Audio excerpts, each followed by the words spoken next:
আসসালামু আলাইকুম, ফুড কিচেনে আপনাদের স্বাগত। আমি আজকে আপনাদের করে দেখাবো বিয়ে বাড়ির স্বাদে কিভাবে টিকিয়াটা আমরা বাসায় তৈরি করতে পারি। সেই রেসিপিটা আমি আজকে দেখিয়ে দিব। তাহলে চলুন দেখে নেওয়া যাক কিভাবে আমরা টিকিয়াটা তৈরি করছি।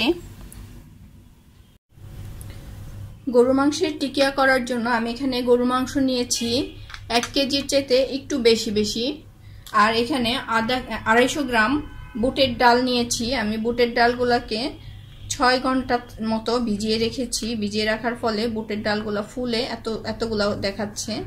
এখানে 250 গ্রাম বুটের ডাল আছে। আর যে মশলা দিব,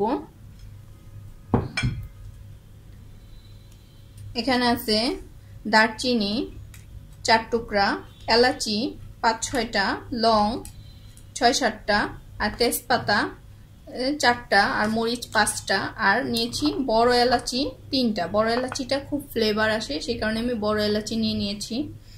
এখন আমি এগুলা সব একসাথে দিয়ে দিব। মাংসটার সাথে আমি সব মিশিয়ে দিলাম। এখানে আছে জয়ফল জর্তিক বাটা 1 টেবিল চামচ, আদা রসুন বাটা 2 টেবিল চামচ, আর 1 চা চামচ হলুদের গুঁড়া। আমি এই জিনিসগুলোও আমি এটার সাথে মিক্স করে দিলাম মাংসটার সাথে। আর দিয়ে দিব লবণ। লবণটা পরিমাণ মতো আপনারা দিয়ে নেবেন। আমি এখানে 1 চা চামচ পরিমাণে দিয়ে দিলাম, আর একটু দিয়ে দিলাম 1/2 চা চামচ। আমার সবগুলা মশলা তো দেওয়া শেষ। এখন আমি দিয়ে দিচ্ছি 1 টেবিল চামচ পরিমাণে টক দই। দইটা দিলাম এজন্য যেন মাংসটা ভালো মতো সফট হয়। মাংসটাকে আমি মশলা মেখে নিয়েছি। এখন এই মশলা মাখানো মাংসটা আমি প্রেসার কুকারে দিয়ে দিব। 1 কাপ পরিমাণে পানি দিয়ে আমি মাংসটা সিদ্ধ করে নিব 4টা শীষ বাজা পর্যন্ত। 4টা শীষ বাজার পরে আমি প্রেসার কুকারটাকে একটু রেস্ট দিব। ঠান্ডা হওয়ার পরে ঢাকনাটা খুলে আমি এই বুটের ডালগুলা দিয়ে দিব। ভিজিয়ে রাখা বুটের ডালগুলা দিয়ে আমি আবার 2টা শীষ তুলে নিব। যখন আরো 2টা শীষ বেজে যাবে, তাহলে মোট 6টা শীষ বাজার পরে আমার মাংস আর ডাল সম্পূর্ণভাবে সিদ্ধ হয়ে গেছে আমি বুঝতে পারবো। তারপর আমি চুলাটা বন্ধ করে ঠান্ডা হওয়া পর্যন্ত অপেক্ষা করব। আর ঠান্ডা হওয়ার পরে তেজপাতাগুলো ফেলে দিয়ে আমি বাকি যে মশলাটা আছে সবকিছু একসাথে করে সুন্দর করে বেটে নিফিশ করে নিব। তার পরবর্তী স্টেপটা আপনাদের পরে দেখিয়ে দিচ্ছি। আমার এখন টিকিয়া বানানোর দ্বিতীয় স্টেপটা চলছে। টিকিয়ার জন্য আমি প্রথমে তো আপনাদের দেখিয়ে দিয়েছি বুটের ডালটা ভিজিয়ে রেখে আমি মাংসটাকে কিভাবে কি মশলা দিয়ে সিদ্ধ করে নিয়েছি, সেটা আপনারা দেখেছেন। এখন আমি দেখিয়ে দিচ্ছি এটার মধ্যে আমার আর কি উপকরণ লাগছে।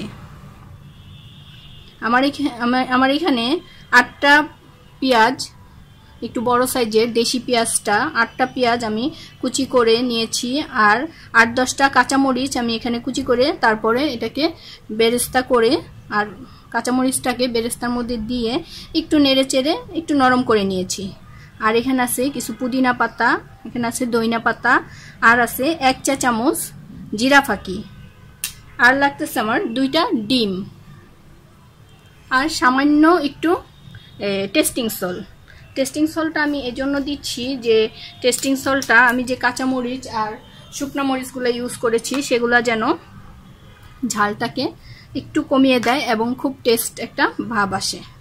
এখন আমি একে একে করে সবগুলা উপকরণ এই বাটা ইটার মধ্যে দিয়ে দিচ্ছি। এখন আমি এক এক করে সব উপকরণগুলো দিয়ে ভালো করে মেখে নিচ্ছি।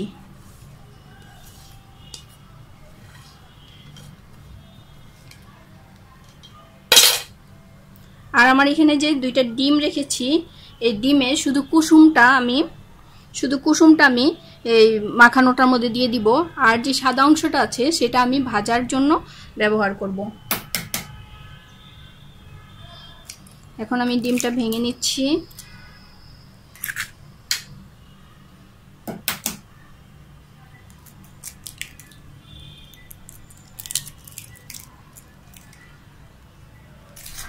ডিমের যে কুসুমটা আছে আমি হাত দিয়ে এমন করে ডিমের কুসুমটা শুধুমাত্র আমার ডাল বাটা বা যে মাংস বাটাটার মধ্যে আমি দিয়ে দিলাম, আর এটা আমি আলাদা করে রেখে দিলাম। এটা আমার ভাজার কাজে ব্যবহার করব। এখন আমি এটাকে ভালো করে মিক্সড করে নিচ্ছি। টিকিয়ার জন্য ডোটা মাখানো হয়ে গেছে। এখন আমি দেখিয়ে দিচ্ছি কিভাবে ছোট ছোট করে আমি টিকিয়া করে নিব। প্রথমে এক সাইজ করে আমি এইভাবে করে গোল গোল করে এক সাইজ করে সবগুলা কিছুটা করে নিচ্ছি, যাতে সাইজটা ঠিক মতো হয়। সেজন্য আমি এক মুঠ মুঠ করে এভাবে করে নিলাম। এখন আমি দেখিয়ে দিচ্ছি কিভাবে এটাকে গোল গোল করতে হয়। আমার এখানে দুইটা হাত ইউজ করতে হচ্ছে, আর অবশ্যই তো সব কাজ করার আগে সাবান দিয়ে ভালো করে আমাদের হাতটা ধুয়ে নিতে হবে। আমি এখন এই যে এরকম ছোট ছোট ছোট ছোট করে টিকিয়াগুলো করে নিচ্ছি।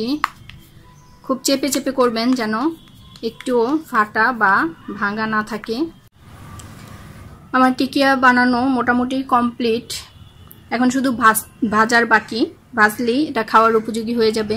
আমি এখন এটাকে 20 মিনিটের জন্য নর্মাল ফ্রিজে রেখে দিব।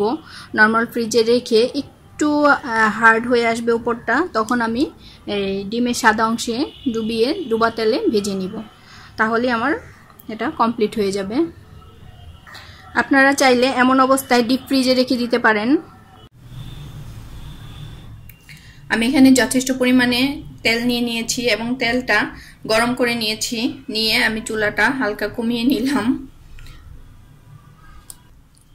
এখন আমি এই তেলের মধ্যে আমার টিকিয়াগুলা ভেজে তুলব।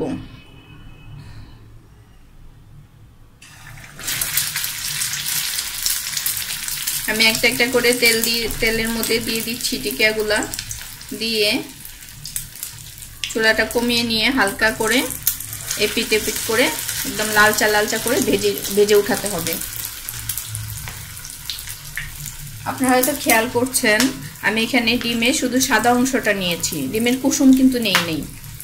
এটা একটা ট্রিক্স। আমি যদি ডিমের কুসুমটা দিয়ে এই টিকিয়াটা ভাজি তাহলে কি হবে, এই তেলটা এমনভাবে মানে ফুলে উঠবে, বাবল উঠবে যে আমার টিকিয়াগুলো আর দেখা যাবে না। বাবল দিয়ে একদম ফ্রাই প্যানটা ভরে যাবে। সেই কারণে আমি কুসুমটা বাদ দিয়ে শুধুমাত্র সাদা অংশ দিয়ে মানে টিকিয়াটা ভাজছি। আপনারাও ঠিক এইভাবেই এই কাজটা করবেন। এক পিঠ মোটামুটি একটু ভাজা হয়ে গেছে। আমি এখন সবগুলা একটা একটা করে উল্টে দিচ্ছি। এটা আগুনটা খুব বেশি বাড়ায় ভাজবেন না, কারণ খুব বেশি যদি আমরা বাড়াই আগুনের জালটা যদি খুব বেশি থাকে তাহলে এক পিঠ পুড়ে যাওয়ার সম্ভাবনা আছে। তাই মাঝারি আঁচে খুবই সাবধানে ভেজে নিতে হবে এবং উল্টানোর সময় খুবই সাবধানে উল্টাতে হবে যেন তেলের ছিটা না আসে। তেলের ছিটা আসলে তো যে কোনো সময় যে কোনো একটা অ্যাক্সিডেন্ট ঘটে যেতে পারে, তাই খুব সাবধানে কাজটা করতে হবে এবং একটু পর পর নেড়ে চেড়ে একটু ঘুরিয়ে ঘুরিয়ে ভাজতে হবে।